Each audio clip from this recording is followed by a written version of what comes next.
Hello, this is Peter Gianoli, the General Manager of Investor Assist. Recently, at the Perth Home Show, I was invited to conduct a presentation. I entitled that presentation, 9 Common Mistakes You Could Make in Property Investment, and more importantly, how to avoid them. Let's listen into the presentation now. Property investment's simple. You just have to get 3 things right.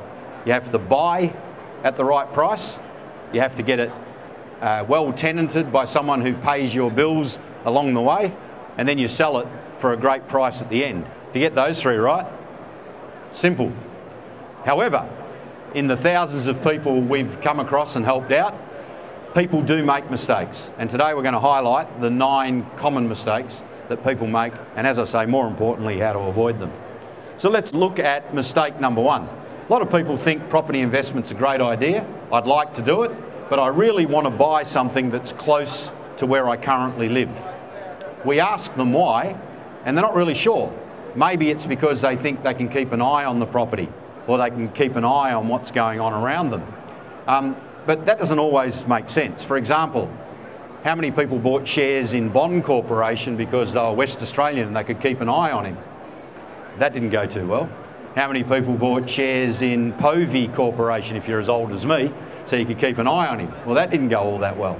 And more recently, how many people bought shares in Ocean Fast, which was located in Coogee? You can keep an eye on them, but guess what? They don't exist anymore. So really keeping an eye on things may not necessarily be the right answer.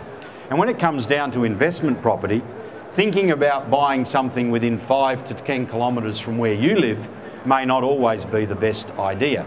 For example, if you live in East Perth or North Perth or Mount Lawley, and you're considering an investment property close to there, you need a lot of money to get involved in investment.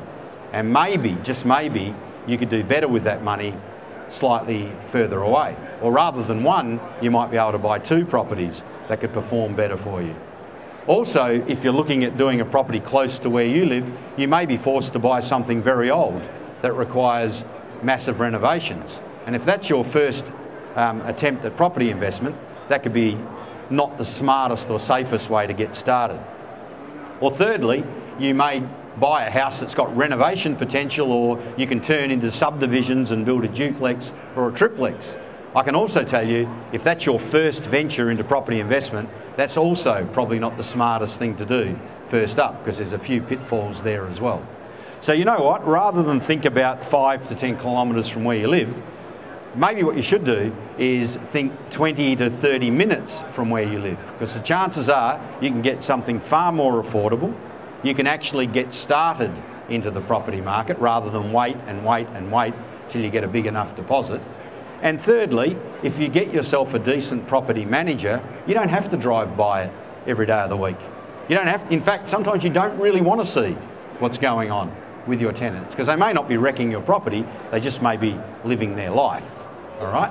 So don't be too hung up about 5 to 10 kilometres from where you live, and start thinking about actually what are the better fundamentals that we're going to discuss today. There is one good thing about buying close to where you live, or should I say buying something that you've at least seen, because there's a lot of people who go to seminars such as this and get captivated by our charismatic presence and rush off and buy something, and it isn't even in the state with which they live. We get plenty of people who come to us and say, went to a seminar, fell in love with it, bought something in Queensland, and now I've found out it's not worth what I paid for. How do I get out of it? A lot of people do a lot of research online nowadays, which I encourage you to do. Some people actually research a pair of shoes far more carefully than they do a property. So you don't have to buy close to where you live, but make sure what you do buy, you do go and see. It's a $500,000 investment, at least. So you probably should see it. Don't just buy it on the internet. All right? This isn't a mail order bride.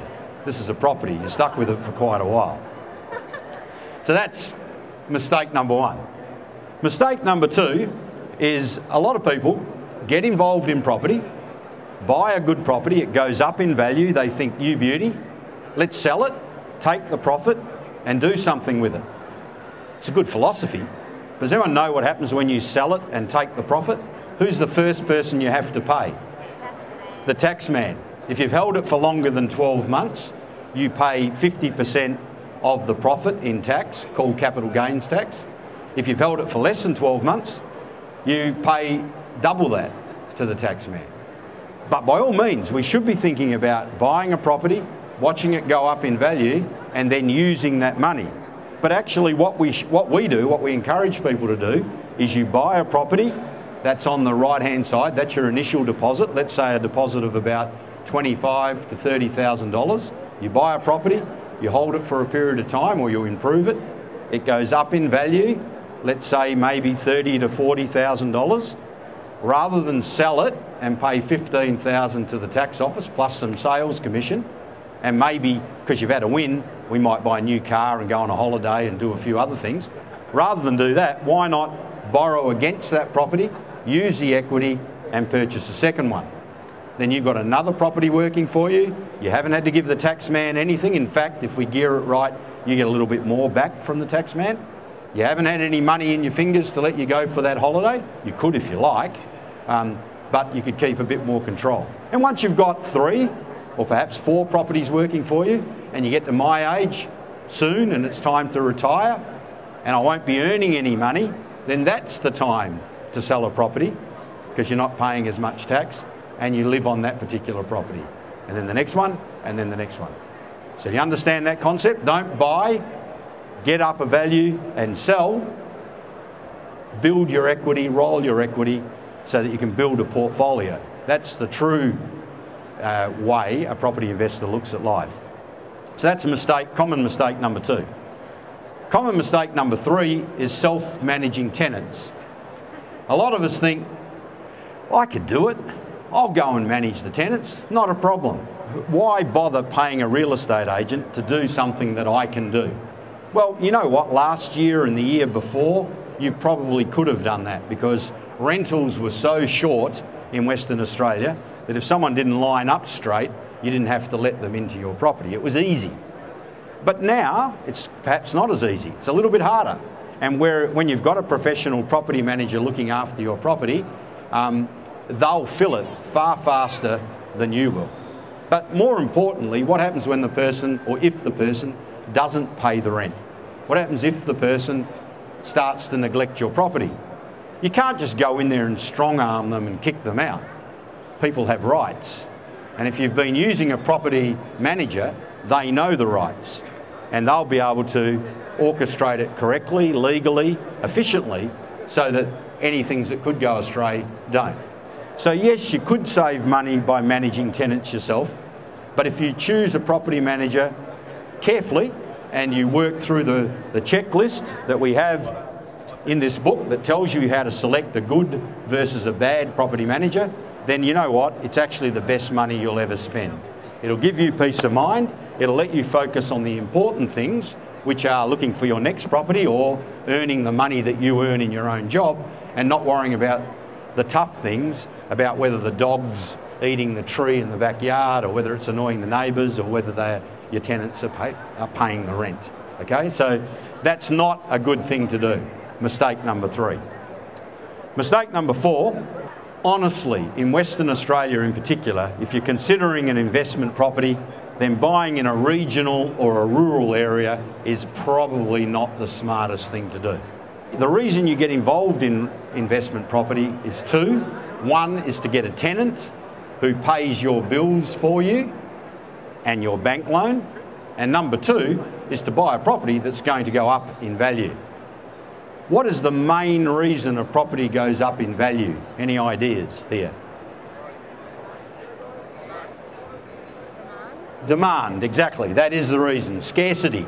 As properties run out in a particular area, and if a lot of people want to live there, the prices go up. So Cottesloe, guess what? Prices keep going up, right? No new properties there. Lots of people want to live there. Bit by bit, they just keep going up. What about Narrogin? Guess what? Property doesn't go up in Narrogin. Any reason why? No one wants to live there generally, but more, there's no limit to the land. There's farms all around it. You can just keep adding blocks of land. And so if you're considering buying in a regional or rural area, it normally has something to do with mining. And people will say, oh, they need houses in Karratha They need houses in Port Hedland, they need houses in Mount Newman, they need houses in Kalgoorlie, because people need to live there. True, you can get a tenant, but is there a limit to the number of houses that can go there? Probably not so true. And do they go up in value? Well, they boom sometimes, but trust me, they bust quite dramatically. So if you're a sophisticated investor, there are some good deals to be had. But if you're a normal, everyday property investor who really wants to do the work that they do and get bang for their buck by doubling their income, by getting involved in property investment, then you want simple investments. You want reliable investments, you want secure investments. And in Perth, Western Australia, metropolitan Perth, there is no better area. Stay in the metro area, you can't go wrong. Go out into the exotics and it gets exotic. You're in for a big ride, up, down, and somewhere in between. All right, so it's not a mistake you should make if you're a normal, everyday property investor. So yes, land goes up, and these are the things we should look for. Will it be scarce? Is the replacement cost going to be dearer? Are there good amenities? And how is the market performing? Next mistake is to wait for a downturn in the market. A lot of people come to us and say, yep, I want to get involved in property investment, but I don't want to get involved until it's at the very, very rock bottom. You ring me up when it's at the rock bottom, I'll come in and buy, and then everything will be sweet. Well, been involved in property for 25 years, I cannot ever tell you when it is the rock bottom. I can't tell you when it is the very top. Do you know when I can tell you? 6 months ago, right? In 6 months' time, I'll know exactly what the market was doing today. By the way, coincidentally, I think it's around about here. It's between 6 and 7 today. So if you're one of those people who say, wait for the market to be at the bottom, you aren't going to do any better than today. However, it's not so much about where it is in the property clock. It's whether you can buy something and get a good tenant in it that will pay the bills. Then it really doesn't matter whether it's up, down or in between, because you should be holding this thing for 7, maybe 10 years, but use the money in between to buy a second and a third and the fourth. Because if you keep waiting and waiting and waiting for that perfect day, you won't know when the perfect day was. You need to make a step into the market. You do go into the market differently in a boom as opposed to how you go into the market at the bottom.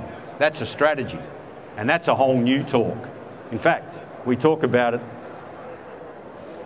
in the book, and I have property investment specialists that can help you with that. But you know what? Don't wait for the bottom of the market. It's not about the timing of getting in, it's about the time that you're in the market that truly matters. Number 6, asking a real estate agent for advice and believing it. I'm not bagging real estate agents, I happen to be one myself. But what's a real estate agent's job? You have to remember that. Their job is to represent the vendor with which they're selling. Right? So their number one responsibility is not to you, the purchaser. Their number one responsibility is to the vendor, right? The person that's selling.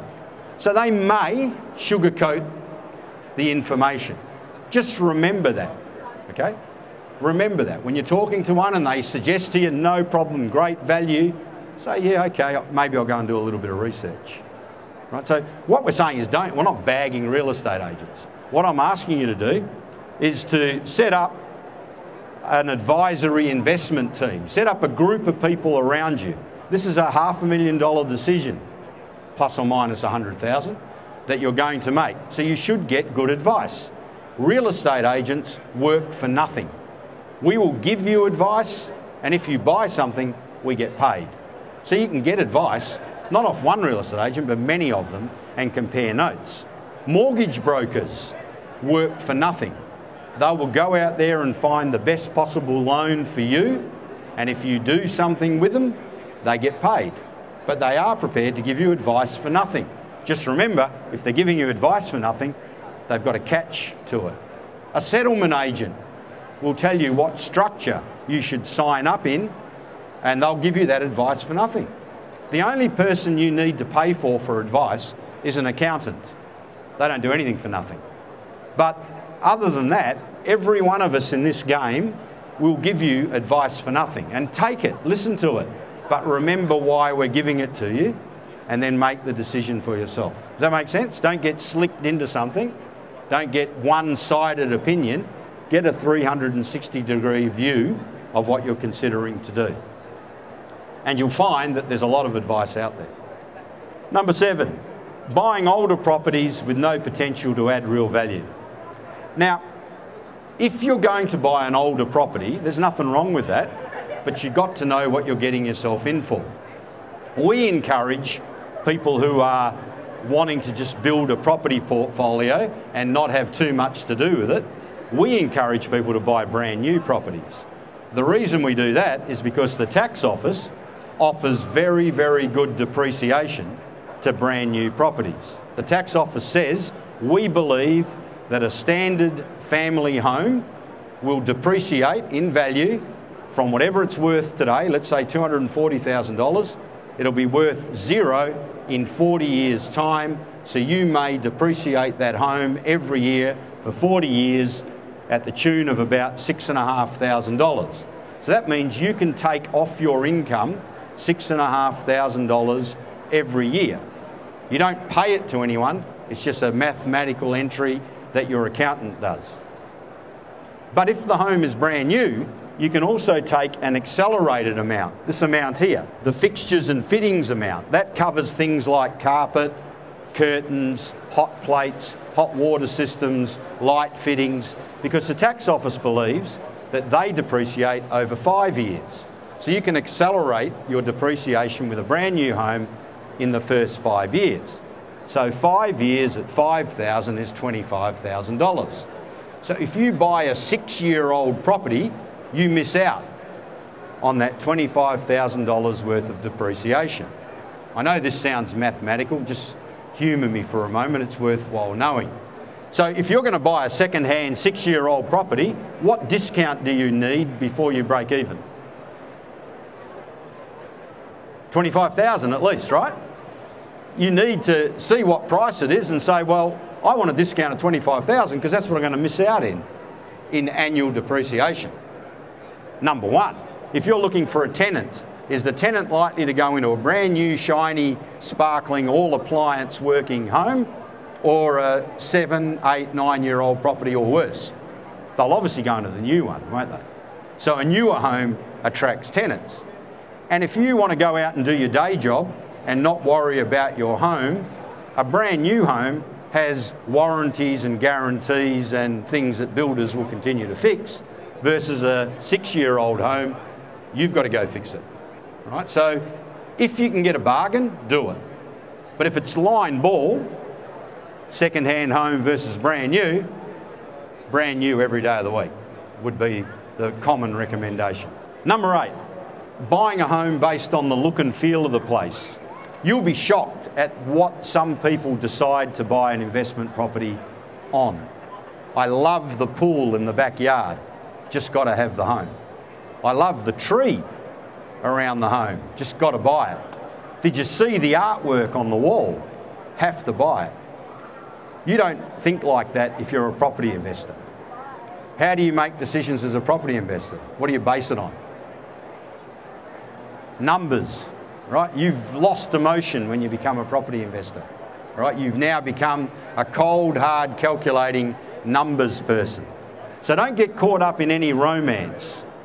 Do what we like to call the 100 rule. If you follow this rule, which means give up 16 Saturdays for the next 16 weeks and visit 6 properties at a time, you'll have seen 100 properties and you'll be an expert.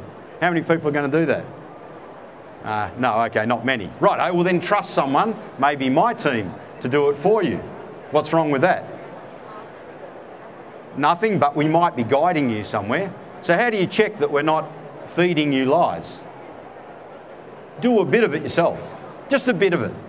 Get online. Realestate.com provides you really good information nowadays. No one can furphy those figures. And don't just stay online, then go physically and look at some houses yourself and talk to some people and get some advice. But if you go and do a little bit of work, you won't be emotive about it. you'll be more rational about it. It's a decision well worth doing. And then finally, the biggest mistake everybody makes, and shouldn't, is paying too much for a property, over-capitalising. If you buy an investment property and you pay too much for it, what does that do to you? It means it's harder to increase its value to get the second one or the third one. All right, so the sharper you can buy it, the better it is for you. If you come to one of these sessions and you fall in love with a property that I'm spruiking, and I'm not, by the way, in, let's say, Kalgoorlie, and I've put $30,000 on top of it to pay for my expensive lifestyle this morning, and then you sign the contract, and then you get the bank, and the bank goes and does a valuation, and the bank says, you've paid $30,000 too much for this. Where's the $30,000 got to come from? Your pocket. You can't get out of that contract. All right, so never pay too much for a property, because that's not the whole idea behind this. The whole idea behind this is to buy something that looks after itself, that builds value, so you can do it again and again and again. So if you remember nothing else, this is the single most important thing you should take away today: how to work out what's the right price to pay for a property. And it's all about the property investment continuum. It's all about this term called median house price, which we go through quite comprehensively in the book. I think it's year 10 maths when you get taught median. Anyone remember what median means? Not average, but right in the middle. Yes, average is slightly different. Average is if you add up all the properties, divide them by the number, you get a figure. So that means, let's say you've got 100 properties, the average could be over here or could be down there. Median is right in the middle. So if we sell 100 properties, the dearest property is up here, the cheapest property is over here, and the one right in the middle, number 50, is the median, okay? You can get median house price on realestate.com. You go to any suburb, type it in, Allenbrook, the suburbs or the properties will pop up. You've all been on realestate.com? Properties will pop up. Pick any house you like, click it, it'll give you all the details. Scroll down to the bottom and it's got suburb profile. Click suburb profile and median house price will be one of the things that will come up. It will tell you what the middle price is, the median house price. Then all you got to do is buy a property either at 8 out of 10 of the median house price, down to 2.5 out of 10, and you can't go wrong.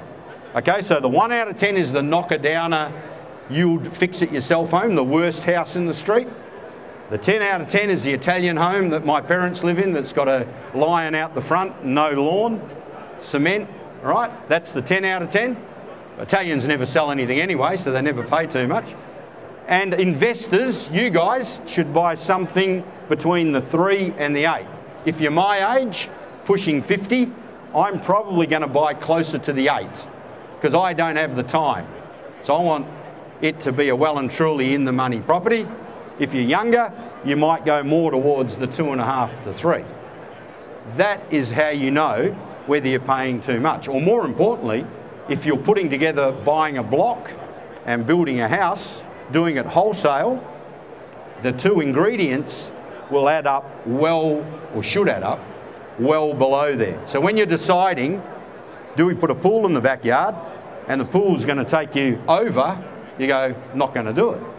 Or your advisor will say, don't do it. So as long as you can buy within those ranges, you're in the money often before you even settle. That is the secret, ladies and gentlemen, to building a portfolio year in, year out. Does that make sense to you? And that information's all available. Just be careful though, one hint of caution. If it's in an area where there's not many statistics, like there weren't many sales, and it's happened, the median house price could be some odd number. So if it's in Henley Brook, as an example, and there's only been 20 things sold, and one of them happened to be a 10-hectare farm, guess what? The median will get swayed quite considerably. So statistics are good, realestate.com's good, but maybe you should get a specialist to check the statistics to make sure you haven't been blindsided. Not that anyone's out to deceive you, but statistics can paint the wrong picture on occasions if you don't know how to read them. In actual fact, there's more than 9 common mistakes. There's closer to 20 odd. So that concludes the presentation I made at the Perth Home Show. If you'd like a copy of information on 9 common mistakes you could make in property investment, and more importantly how to avoid them, please go to our website, Investor Assist, and go to the link on this screen to download your copy now.